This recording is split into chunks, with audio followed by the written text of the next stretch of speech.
Halo Sobat Noko Channel, Assalamualaikum warahmatullahi wabarakatuh. Dalam pertemuan kali ini saya akan bertutorial bagaimana cara mendownload story teman kita di Facebook. Mari kita ikuti tutorialnya. Let's go. Oke guys, sebelum lanjut kamu harus download aplikasi Friendly dulu di Play Store. Seperti ini aplikasinya guys.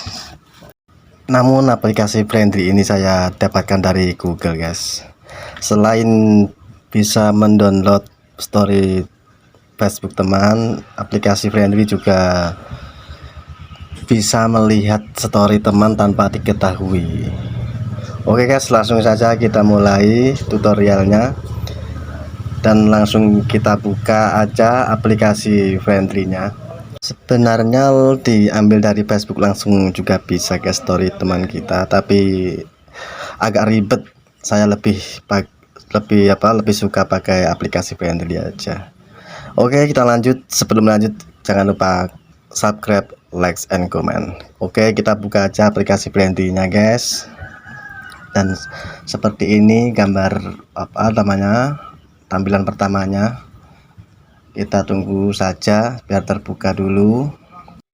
Dan inilah tampilannya guys, mirip seperti Facebook, seperti klonnya Facebook, tapi lain dengan klonnya guys. Klon kan sama-sama Facebook, tapi ini kan Friendly bukan klon. Oke, langsung saja kita pilih story mana yang mau kita download. Misalkan ini, coba kita putar dulu. Benar. Selain bisa mendownload story teman, kita juga bisa bisa mendownload semua video yang ada di Facebook guys lewat aplikasi Friendly ini. Oke, langsung saja kita klik guys yang tanda panah itu ya, di bawahnya itu ada notifikasi mulai download. Sambil nunggu nanti di atas di atas layar itu ada tanda panah ke arah ke bawah, itu berarti sudah selesai mendownload guys.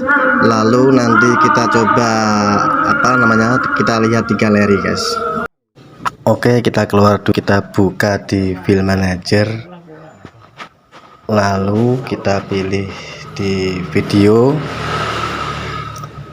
Coba kita lihat apakah berhasil di download guys.